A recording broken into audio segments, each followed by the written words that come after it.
Cool. So tonight I thought we would have a look at the book of James. We did it recently in our readings, just before I came out here to South Africa. So I thought we would have a look at the whole book, have a bit of an overview, and try figure out some of the things that James is trying to teach the people he's writing to. So James chapter 1.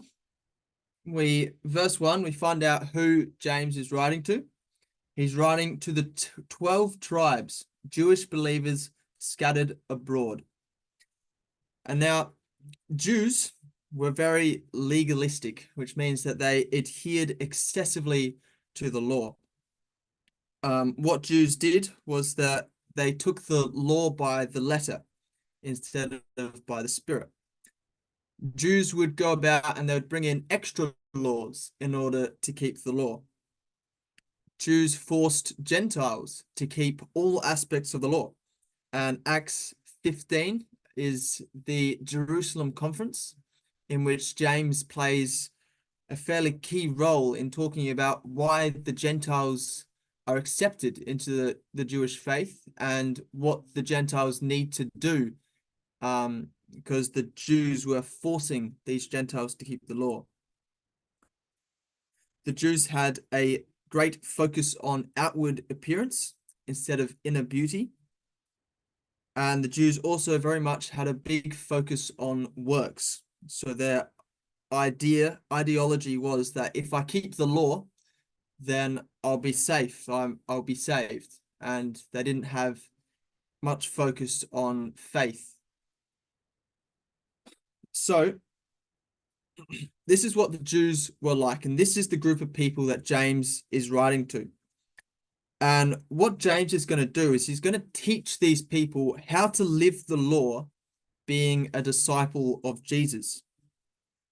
Now, James very heavily quotes the Sermon on the Mount, Matthew chapter 5 to chapter 7. And he kind of expands on it. Now, the Sermon on the Mount has a very big section where Jesus expanded on the law, and he went above the law to the thoughts and the intentions rather than just the actions. But James here is gonna expand on it again. And some key things that James talks about is he talks about what pure religion is in chapter 1. Chapter 2, he talks that your faith is completely in vain. It's worthless if you're not worshiping God properly. Chapter 3, he talks about two different wisdoms, wisdom from above and wisdom from below. And you have to implement God's wisdom, that wisdom from above. In chapter 4, he talks a lot about, well, he makes a number of mentions about submitting to God, drawing near to God, coming close to God. And in chapter 5, he talks about patient endurance. Now, in this book, we can pick up quite a bit about what these Jews were actually doing. In chapter 2, we see that they were respecting people based on outward appearance. They were looking at someone who's rich and putting them in a good spot, and looking at someone who's poor and putting them in a bad spot, just by the door, standing up. They weren't doing anything for other people. Instead, they were just doing things for themselves. They were envious of each other. There were wars and fighting among themselves. They were lusting after things. They were asking wrongly. Either they were asking for the wrong things, or they were asking for things in the wrong way. They were being friends with the world, which James says is to be friends with the world, you're actually the enemies of God. They had a focus on gain, on becoming rich. They rejoiced in their boasts. So they said, look at me, I'm so good. And they rejoiced in that. There were some who were living in pleasure while others lived in poverty. They killed the just. They held grudges. They were angry with each other for long periods of time, and they were deceiving themselves. And James is going to address every single one of these actions that they were doing. So we'll start off with chapter 1. So chapter 1 is split into two sections. Verses 1 to 15 talks about trials and temptation. And then verse 16 to 27 talks about hearing and doing. So listening to God's word and then having actions based on that. So, chapter 1. James talks about temptation in the first half. Now, there are two types of temptation. Number one is trials. So things that are difficult, which you are designed to overcome.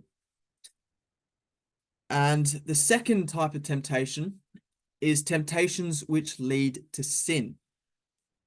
Now, God will send you trials in your life that you may be able to learn and to grow from those trials.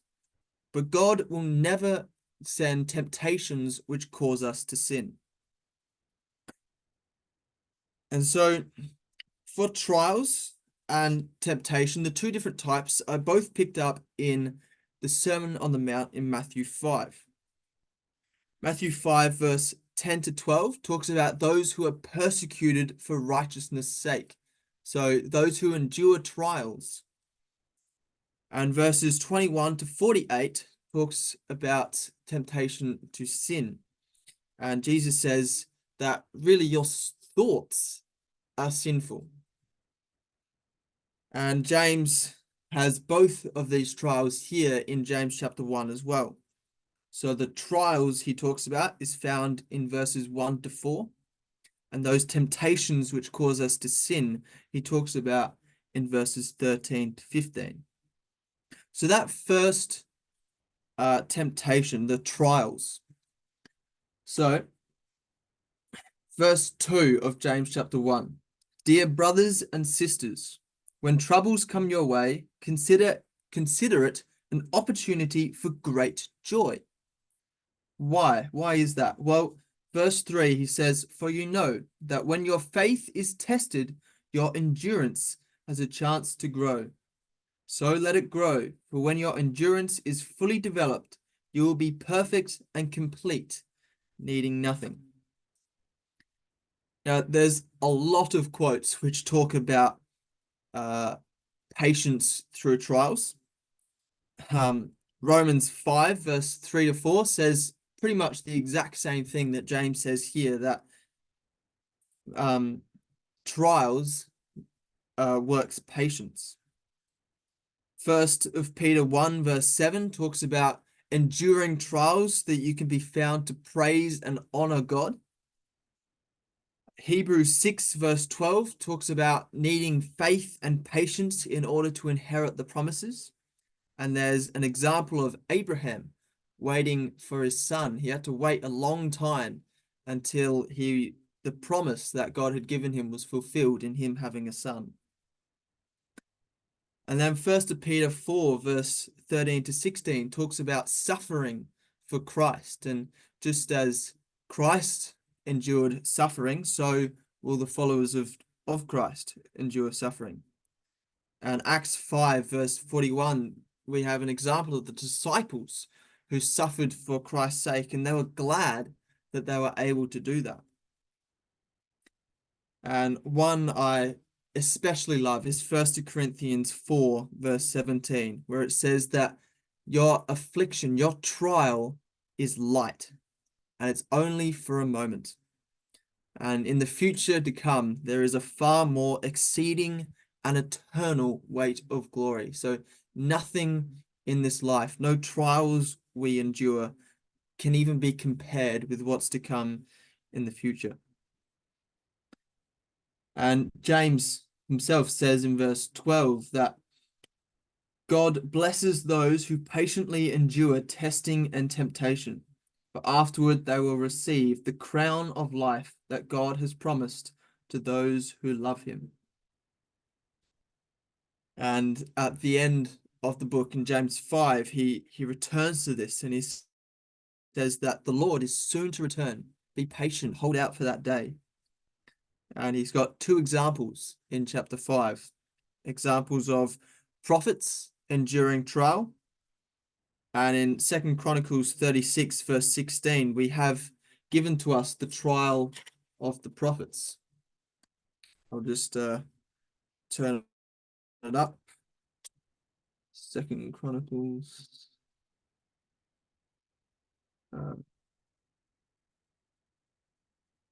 16.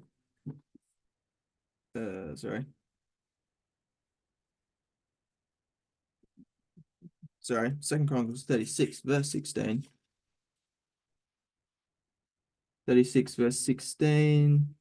But the people mocked these messengers of God and despised their words. They scoffed at the prophets until Yahweh's anger could no longer be restrained and nothing could be done. So these prophets had to endure mocking, people telling them that, yeah, that's not going to happen. You're crazy.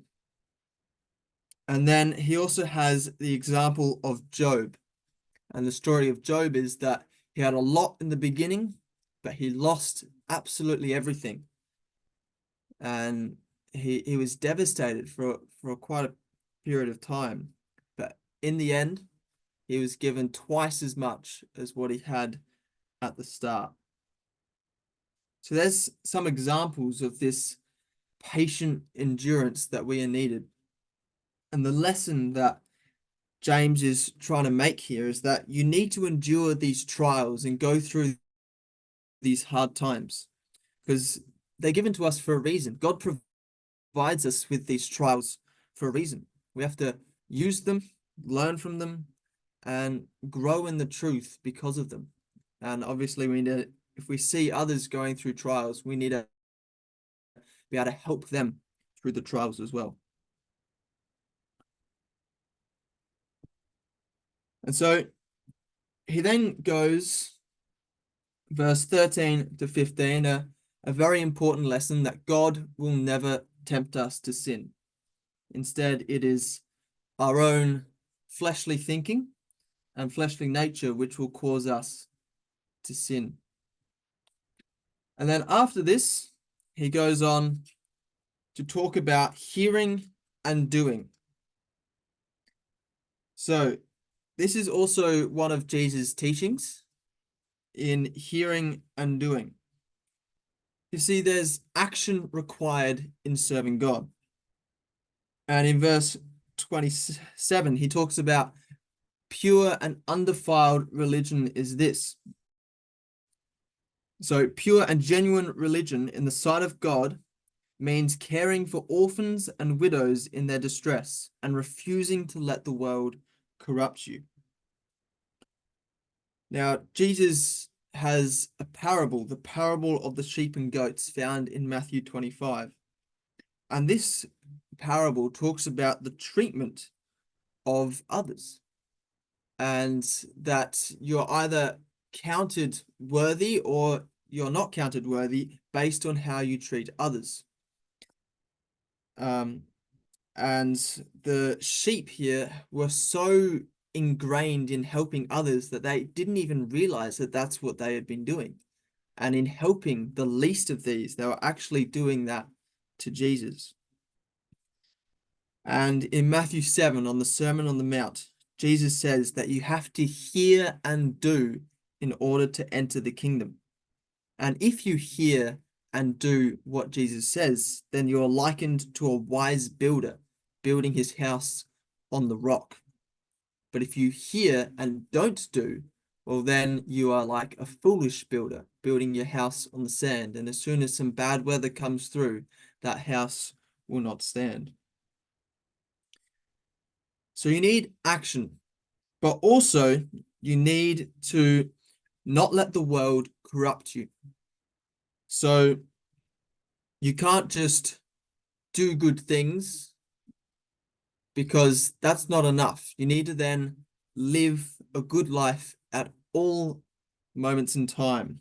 You need to stay pure and unaffected from the world. And Jesus is the perfect example of all of these characteristics because Jesus looked after his brethren and his mother after his father died. So he cared for the orphans and for the widows. And then also he kept himself absolutely pure. He did not let the world corrupt him in any way. He was a perfect man. And in John 14, verse 18, it's very interesting that he actually says that he won't leave us as orphans. And so there he is, showing his care and his love to us there as well. And this lesson of hearing and doing is something that James himself had to learn. In Matthew 12, verse 46 to 50, Jesus says, "Whoever does God's will is my brother, sister, and my mother." And this is said with James and his family there. They listened to these words. And I think that would have hit James pretty hard when he realized this. And I reckon he would be looking back on this moment and saying that, yeah, he really had to learn to listen and do so that he could become Jesus' brother. Despite being a half brother, he had to learn in order to be a spiritual brother. And so moving on to chapter 2. So chapter 2, verse 1 to 13 talks about respecting people. Or I suppose showing favoritism to some. So what the people were doing here was they were favoring some people over others. So chapter 2, verse 2, someone comes into your meeting dressed in fancy clothes and expensive jewelry, and then another comes in who's poor and they're dressed in dirty clothes. And they give special attention and they give a good seat to the rich man, but the poor man, they say, just stand over by the door or sit on the floor. We don't really care what happens to you. And this isn't right. James says that we should treat all people as equals. We shouldn't differentiate between the poor and the rich. And in verse 8, he talks about the royal law, which is love your neighbor as yourself. And now we all take care of ourselves, and this is the same care we should show to others. Care in providing food or essentials for ourselves. Care in just simply looking after ourselves and seeking shelter and comfort. And these are all things that we should show to others as well. And verse 5, James says this, that hasn't God chosen the poor in this world, rich in faith? And so really it shouldn't matter what their outward appearance is. That's not what we should focus on. What we should be focusing on is their belief system. And Matthew 7, verse 15 to 20, Jesus says this, that by your fruits, you'll know them. So by their actions, by their character, you'll know people. So don't look at their clothes, at the outward appearance, but instead look on their hearts. And Leviticus 19, verse 15 says exactly this point. It says, do not twist justice in legal matters by favoring the poor or being partial to the rich and powerful. Always judge people fairly. So judging people fairly is something that James is wanting to convey here. And it's very important to know that God is a perfect judge. And Acts 10, verse 34 says that God does not respect people, but in every nation, he that fears God is accepted of him. So it doesn't matter what nationality, what color you are, what language you speak. If you fear God and you worship God and follow God, well, then God will accept you. And then finally, verse 13, we're told that we need to be merciful to others, because if we show others mercy, then God can show mercy to us. But if we don't show others mercy, then God will not show mercy to us. And there is another parable as well, which talks exactly on that issue. And so then in verse 14 to 26, James goes on to talk about faith and works. So what is it that saves us? Is it faith or is it work? So these two ideas able to be separated? Well, verse 24, we're given the answer. So you see, we are shown to be right with God by what we do, not by faith alone. And then verse 26, just as the body is dead without breath, so also faith is dead without good works. So if you have faith but no works, there's no point. If you have works without faith, there's no point. You need to have both of them. And James gives a couple of examples. In verse 15, he gives an example of a destitute brother and sister. And he says that your words aren't going to feed them. Just telling them, oh, go home and be clothed, that's not going to give them clothes. You need to physically do that. You need to go out of your way and give clothes and give food. And it was great today being able to give blankets to all the little children at Fundani and knowing that they're able to now be a little warmer during the cold nights. And then in 1 John 3, verse 18, it says, to not love in tongue, but in deed. So don't love someone in just saying to them. Instead, show them love through your actions. And then James gives us another example of Abraham in offering Isaac in verse 21. So our ancestor Abraham was shown to be right with God by his actions when he offered his son Isaac on the altar. You see, his faith and his actions worked together. His actions made his faith complete. And so his faith was what allowed him to carry out action. And really, that's what our life should be like. It should be faith which leads us to action. So because we believe in what Christ and God has done for us, we should therefore go out and help others. And it's great being able to be here on P2P and be able to do some mission work and help others in a meaningful way. And then finally, we have another example of Rahab in verse 25. So Rahab, the prostitute, is another example. She was shown to be right with God by her actions when she hid those messengers and sent them safely away by a different road. And so there's another example of faith with works.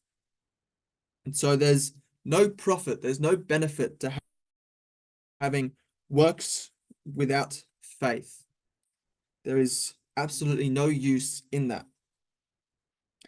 So if we believe but do nothing about our belief, then what is the point of believing? And again, the parable of the wise and foolish builder. If you hear and do, then you will be able to build a structure which is able to weather any storm and any hardship. And this is a message which can be given to Jews and Gentiles, because he gives the example of Abraham, a Jew, and then also Rahab, who is a Gentile. So don't think that this book is just for Jews, because there's a lot in this that both Jews and Gentiles will be able to get a lot from. So chapter 3. Chapter 3 talks about the tongue in verses 1 to 12. So the tongue being small but having a big impact. And then in verse 13 to 18, it talks about two different types of wisdom. So the tongue is very small. It's very small, but it can have a very big impact. And in verse 1 to 2, we have a warning to teachers. It says, "Dear brothers and sisters, not many of you should become teachers in the ecclesia. We who teach will be judged more strictly. Indeed, we all make many mistakes, for if we could control our tongues, we would be perfect and could also control ourselves in every other way." So we can't all be teachers. Now, why is this? Well, verse 13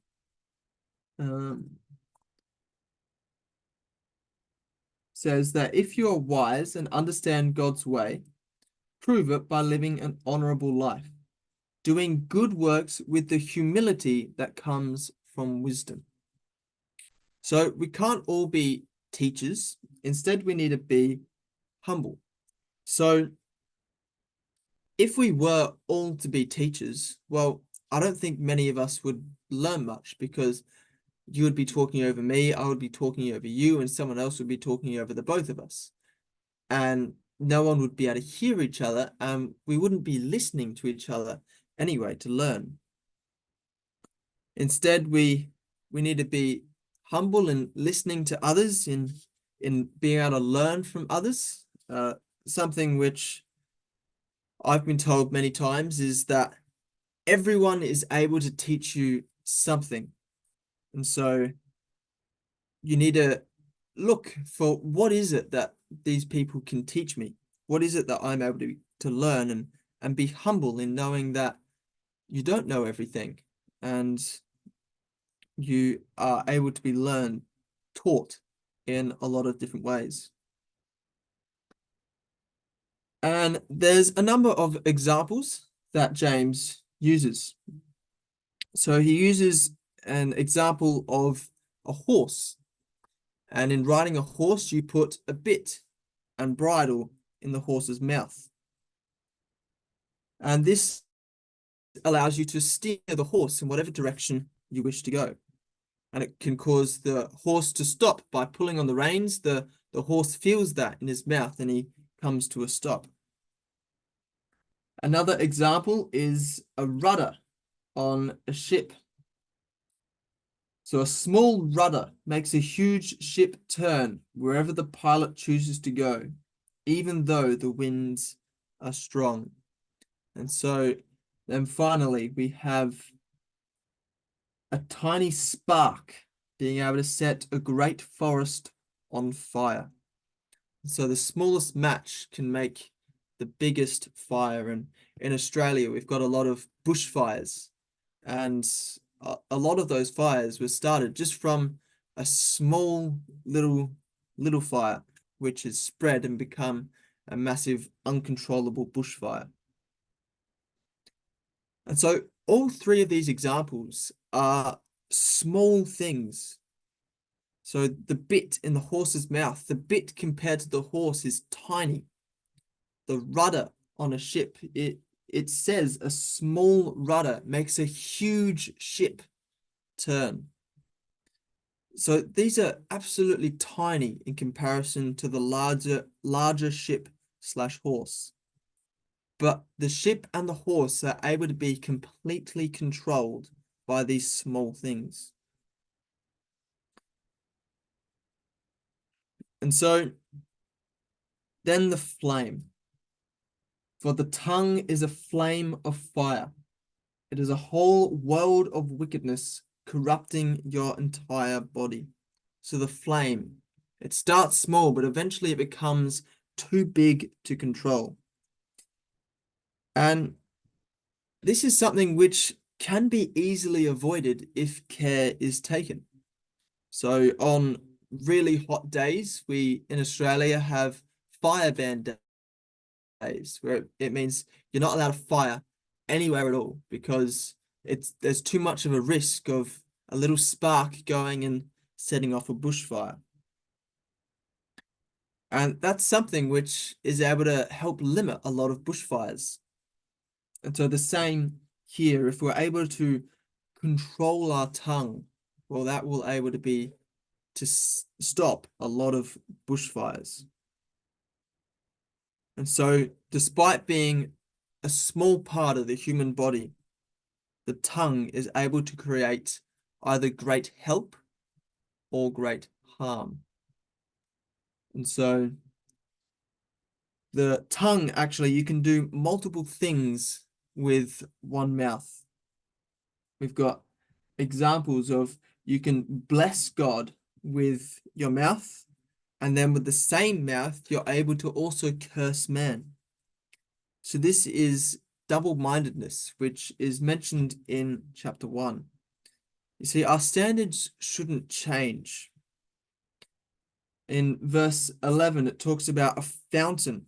A fountain doesn't have sweet and bitter water.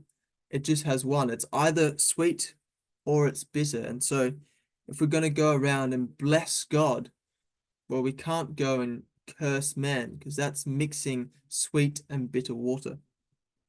We need to also go around and build up our brothers and sisters, talk positively to all men.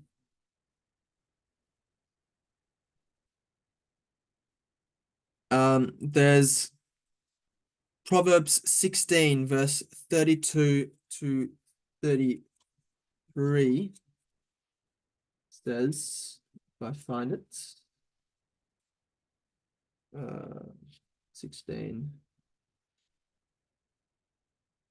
Proverbs 16, verse 32 to 33. It is better to be patient than powerful. It is better to have self-control than to conquer a city. We may throw the dice, but the Lord determines how they fall. So it's better to have self-control than to conquer a city. And then previously in verse 27, it says, scoundrels create trouble. Their words are a destructive blaze. And that's just really illustrating the power of the tongue there, a destructive blaze. We need to have self-control and controlling our tongue. Think twice, speak once. A bit of a play on measure twice, cut once for anyone who's a bit into woodworking or anything like that. So there's a phrase I heard one of my friends say, which said, if you control the head, then you control the beast. And there's a couple animals where if you are able to control their head, then you can control them. A crocodile or an alligator, for example, if you can stop a crocodile from opening its mouth, then it's not able to come down and bite your leg off or anything like that. Or with a serpent, if you hold a serpent just behind its head, then it can't come and bite you. So if you can control your head and control your mouth, then you can control the rest of you. And then verse 13 to 18, James goes on to talk about two different types of wisdom. So you have earthly wisdom and you have wisdom from above. So now this earthly wisdom is bitter jealousy, selfish ambition in your heart, You don't cover up the truth with boasting and lying, for jealousy and selfishness are not God's kind of wisdom. So these are all things which are earthly, unspiritual, and demonic. For wherever there is jealousy and selfish ambition, there will you find disorder and evil of every kind. And a complete contrast to this is God's wisdom, the wisdom from above, which is first of all pure, peace-loving, gentle at all times, and willing to yield to others. So being humble. It's full of mercy and good deeds. It shows no favoritism, and it is always sincere. And those who are peacemakers will plant seeds of peace and reap a harvest of righteousness. And so that is the wisdom of God. And in James chapter 1, verse 20, it says that the wrath of man does not work out God's righteousness. And so we need to work on getting rid of this earthly wisdom, these traits which are not beneficial to God and are not beneficial to each other. And instead, we need to try and have that wisdom which is from above in demonstrating the characteristics of God which are displayed there. And so the question is, do we have the right wisdom? Are we pure, peaceful, gentle? Or instead, do we envy? Do we cause strife? Do we lie? Because both of these wisdoms cause action. And so what actions are we taking?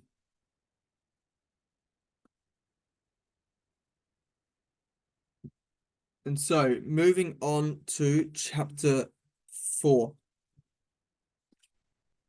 So chapter 4, verse 1 to 5, we're given a bit of a description of some of the things that these Jews are doing. And then verse 6 to 12, we have James telling them what they should be doing opposed to what they are doing. So what they're doing is quarreling and fighting among them in verse 1 of chapter 4. They have evil desires. They want, but they don't have, and so they scheme and they kill to get it.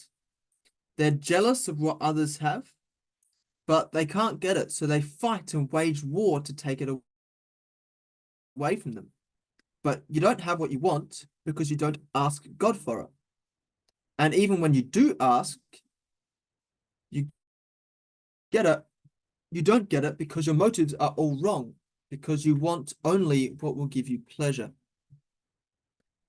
And so all of these things are complete contrast to that wisdom from above, aren't they?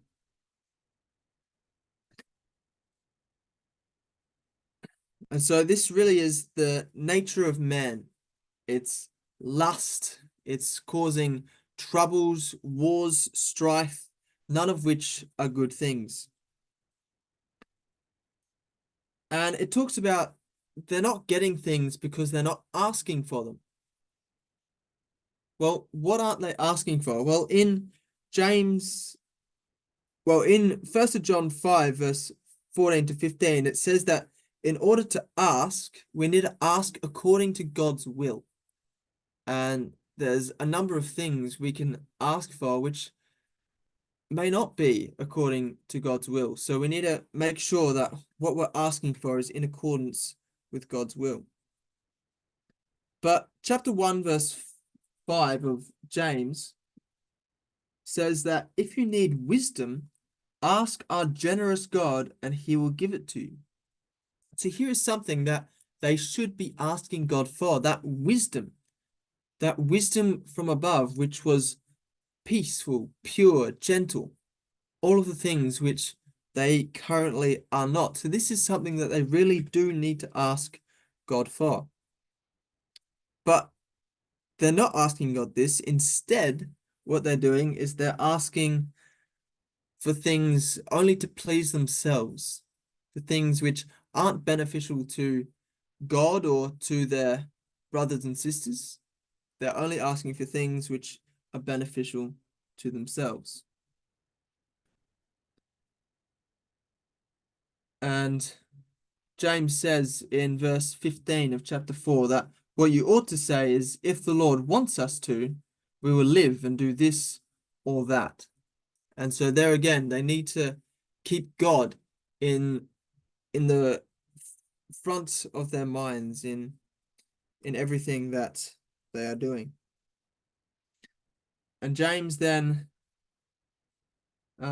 says that friendship with the world, if you are to be a friend of the world, then that means that you are the enemy of God. And at our baptism, we declare that God is righteous, don't we? And that we wish to follow him. And so if we are baptized, then we can't go back and befriend the world. Because baptism declares God is right, and we make a vow to follow God. And Matthew 6, going back to the Sermon on the Mount, verse 24 says that you cannot serve two masters, because either you're going to love the one and despise the other, or you're going to hold to the one and leave the other. And you cannot serve two masters. That's not possible. And so then verse 6 to 12 talks about what they should be doing. And what they should be doing is this. Verse 7, sorry.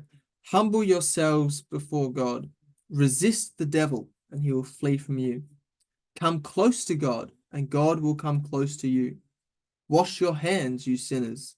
Purify your hearts, for your loyalty is divided between God and the world. So they're trying to serve two masters, and it's not a right thing to do. Verse 9, let there be tears for what you have done. Let there be sorrow and deep grief. Let there be sadness instead of laughter and gloom instead of joy. Humble yourselves before the Lord, and he will lift you up in honor. And it says to not criticize or judge each other, which is what James has already mentioned back in chapter 2 of not judging others. For God alone, who gave the law, is the judge. He alone has the power to save or to destroy. So what right do you have to judge your neighbor? And so we need to submit to God. We need to resist the devil. We need to come close to God. We need clean hands, and we need a pure heart. And all of these things are emulating that wisdom from above, aren't they? And so I think we're in a new section now of chapter 4, verse 13 through to chapter 5, verse 6. Because he says, look here, you who say, and he says that twice here in verse 13 and then again in chapter 5, verse 1. So this is the start of another section. And this is a message to the rich, or to those who aspire to be rich, who want to be rich. And so riches, as we know, they don't get us anywhere in our spiritual walk. Verse 2 of chapter 5, your wealth is rotting away, and your fine clothes are moth-eaten rags. Your gold and silver have become worthless. The very wealth you are counting on will eat away your flesh like fire. And this is something that Jesus taught in Matthew chapter 6, again in verse 24, where he says, don't lay up your treasures on earth where moth and rust can come and just ruin it all so that it's unusable. Instead, you need to lay your treasure in heaven. So, because in heaven, well, it can't be rusted, it can't be corrupted, it can't be stolen. It'll be there forever. And so if you work for those riches which are in heaven, then you'll reap the reward in the future. So the question is, where is our focus? Is our focus on this life? Is our focus on material possessions, on becoming rich, on becoming famous, in becoming successful? Or do we focus instead on the kingdom, on that life to come, in spending eternity with God and with Christ in a perfect world? And so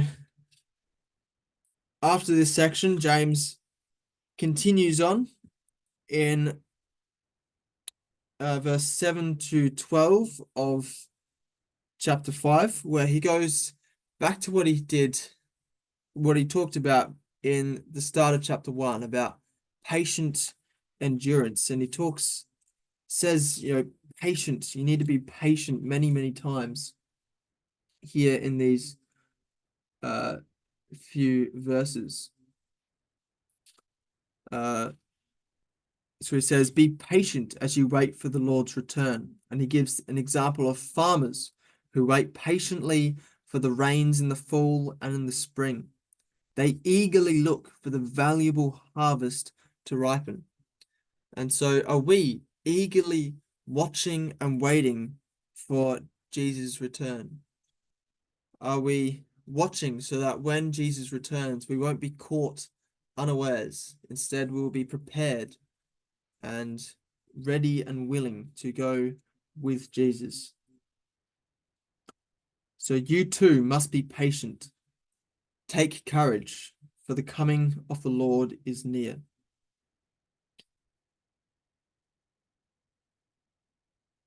And it's something which is, I suppose, difficult to do in that it seems like it's been such a long time in waiting for Jesus, but Jesus is very near. So we just have to hold on to our faith until he returns. And then finally, at the end of chapter 5, he talks about the power of prayer in verse 13 to 20. And now, prayer is a way in which we can communicate with God. It's a way in which we can send all our troubles to God and ask for God's help and guidance. And he says, if any of you are suffering hardships, if any of you are going through those trials, well, pray about it, because that is able to give you strength to be able to patiently endure those trials. If you're happy, sing praises to God. If you're sick, well, call others and they can pray for you. So if you need a friend to help, well, you would go and you would ask that friend to help you. So if I need help with anything in my life, well, I would go to a friend and I would ask them, can you help me on this? And all of them would be more than willing to come and to help me. And the same is with God. God is there. He wants you to come to him in prayer, to ask him that he may be able to help you. And the same for us. If others are struggling and they come to us and they ask us for help, well, we should be there to help them. Proverbs 3, verse 27 says, do not withhold good from those who deserve it when it's in your power to help them. So there's a calling for each one of us to help others in whatever way we can. And so hopefully tonight you've all learnt a little bit about the book of James. Sorry, I had to race through it a little bit there. There's a lot in it, but some of the key things we've learnt tonight is patient endurance during trials and coming to God in prayer and asking his help to get through those trials and asking others as well if they can help us in any way they can. Second one, to show no partiality, to show no favoritism to some above others. Instead, to treat all as equals, for we are all very insignificant in the sight of God. So why should anyone be raised above others? Our faith should be shown by our works. We cannot separate our faith and our works. They are two things which are very much joined together, and we need to keep them that way. Control the tongue, for the tongue is a flaming fire. And so we should use our tongue beneficially in praising God, in praying to God, in helping others, comforting others, and using it in good ways in any way we can. We need to come to God. We need to submit to God and have that wisdom from above. That wisdom which will be able to allow us to enter into the kingdom. And then finally, we need to be able to come to God in prayer. So, thank you all.